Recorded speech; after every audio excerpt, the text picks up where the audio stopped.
Good morning everyone. So ngayon, dito naman tayo sa trabaho. Yung dalawa kong kasama sa airport na sila ngayon. Mag-flight na yung isa. Kaya dalawa lang kami ni Neki.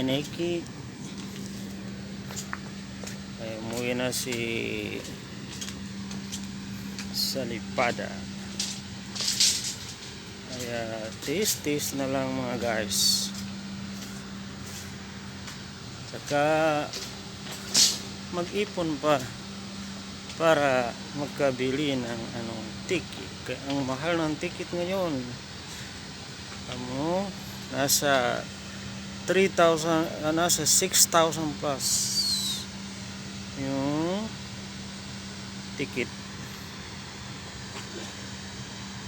Thank you for watching mga idol.